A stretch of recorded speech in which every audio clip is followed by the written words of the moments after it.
région Sud vous présente Planète Locale.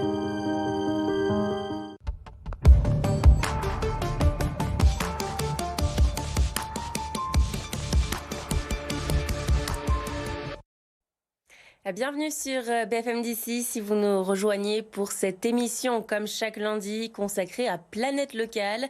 Avec nous ce soir en plateau, c'est Gérard Guimbert. Bonsoir. Bonsoir.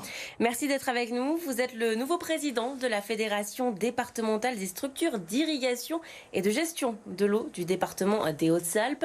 Vous avez pris vos fonctions début décembre. Alors concrètement, c'est quoi les missions de cette fédération? Alors principalement, ce sont des missions de gestion administrative et de défense des irrigants, de défense juridique, des aides juridiques et administratives.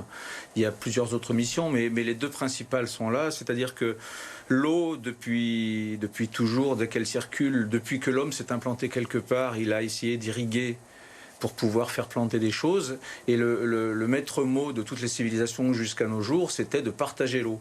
Or aujourd'hui, les structures d'irrigation ont été, pour la plupart, appartenaient aux nobles quand c'était pendant la royauté.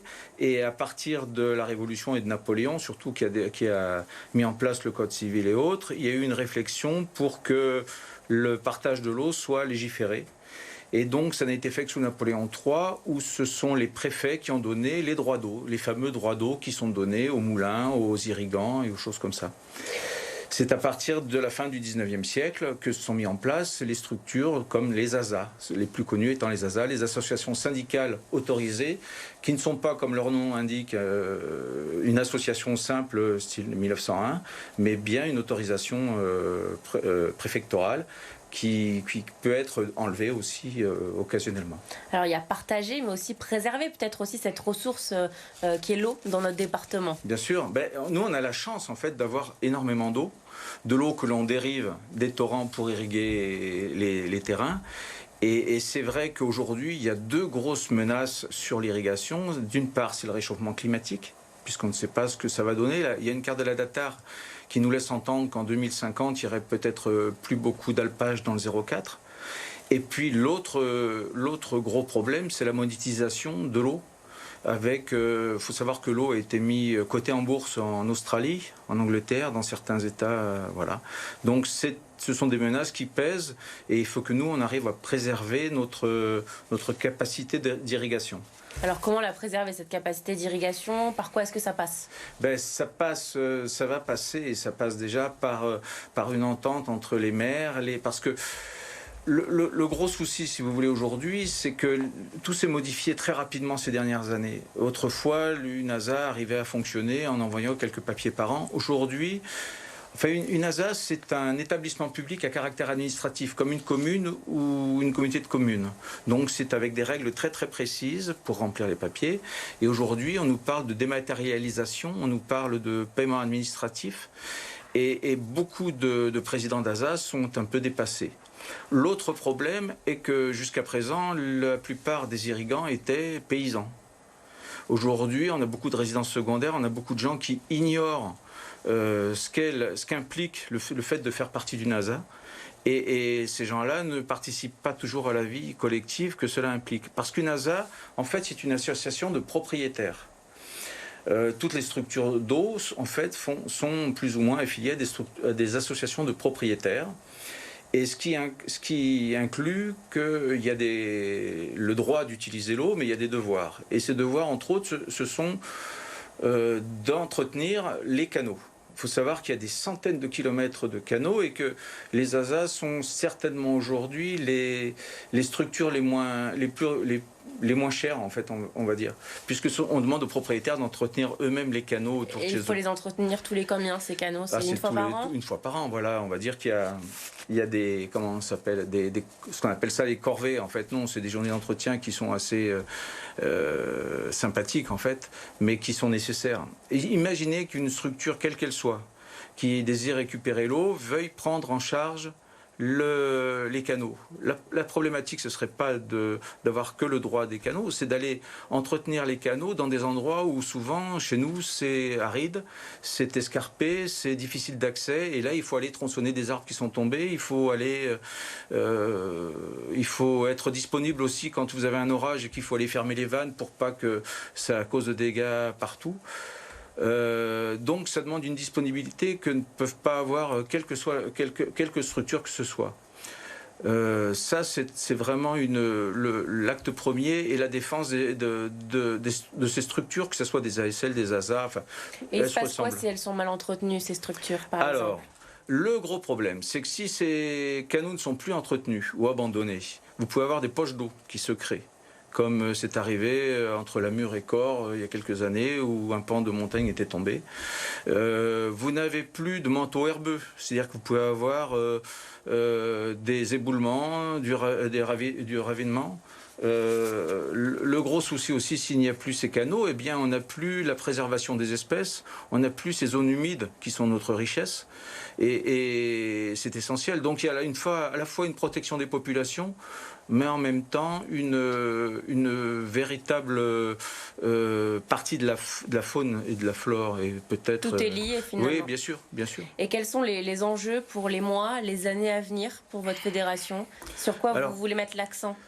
Nous, sur la défense, de toute façon, la préservation, parce qu'en fait, l'irrigation gravitaire telle que l'on l'a chez nous, naturelle, elle n'existe pratiquement plus, elle est inexistante, elle n'existe que dans les zones de montagne, en fait. C'est-à-dire une toute petite partie. Tous les paysans aujourd'hui, on leur demande de faire de l'aspersion ou du goutte à goutte pour consommer de moins en moins d'eau, ce qui est tout à fait normal. On ne sait pas quelles sont nos réserves pour l'avenir. Mais, comme je disais tout à l'heure, cette irrigation gravitaire, elle est à la fois patrimoniale, parce qu'elle a été mise en place, on a des traces qui datent du XIIIe siècle dans le Briançonnais. Elle permet de préserver justement les versants herbeux, la montagne. Et si elle disparaissait, ça serait un péril pour notre département. Donc, le grand axe, c'est la préservation, arriver à préserver. Vous savez que dans les contrats d'eau qui existent, la Provence, qui produit beaucoup de fruits et de légumes, demande à ce qu'on consomme nous moins d'eau pour qu'eux en aient plus. Et ça, c'est pas recevable. C'est pas recevable dans le sens où il faut qu'on partage. Ça, je le comprends très très bien. D'ailleurs, le lac de Serponçon est là pour ça, et on essaie que l'eau puisse passer partout. Mais il ne faut pas que nous, on abandonne notre irrigation parce qu'elle est nécessaire. Elle est même, c'est l'entretien de la montagne. Si vous voulez, le problème aujourd'hui, c'est que il y a de moins en moins de paysans, enfin les paysans utilisent de moins en moins l'eau, et que si on veut que notre montagne reste habitable, il faut qu'il y ait de l'eau. Merci beaucoup Gérard Guimpert d'avoir été avec nous, préserver donc nos ressources, c'est ça qui est important. Et pour terminer cette émission, ce Planète Locale, eh bien on va parler de ce geste qui sauve de l'ANAN. L'ANAN, c'est l'auteur du guide 100 gestes pour réduire son empreinte carbone, un livre publié aux éditions FIP. Et aujourd'hui, elle nous encourage, eh bien vous allez voir, à garder notre téléphone portable plus longtemps pour être toujours plus écolo. Regardez.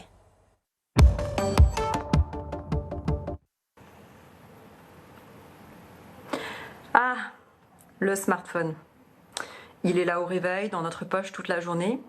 Il nous suit même jusqu'aux toilettes et souvent même jusque dans notre lit.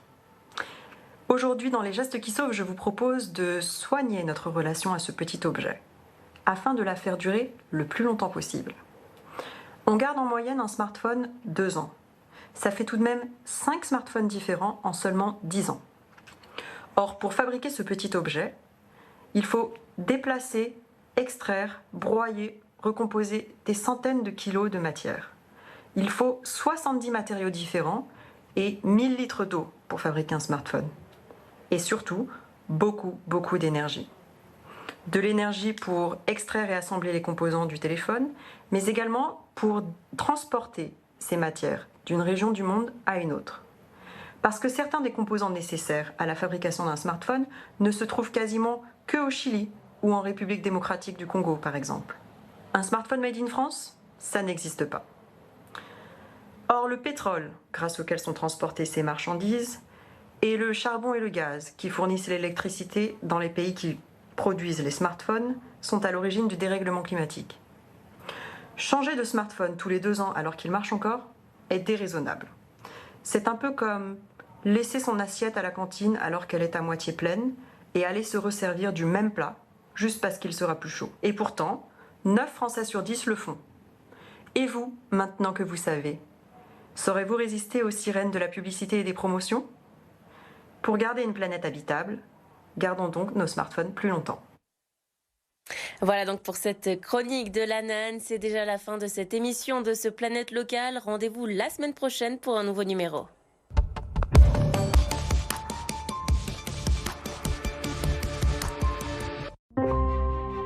C'était Planète Locale avec la région Sud.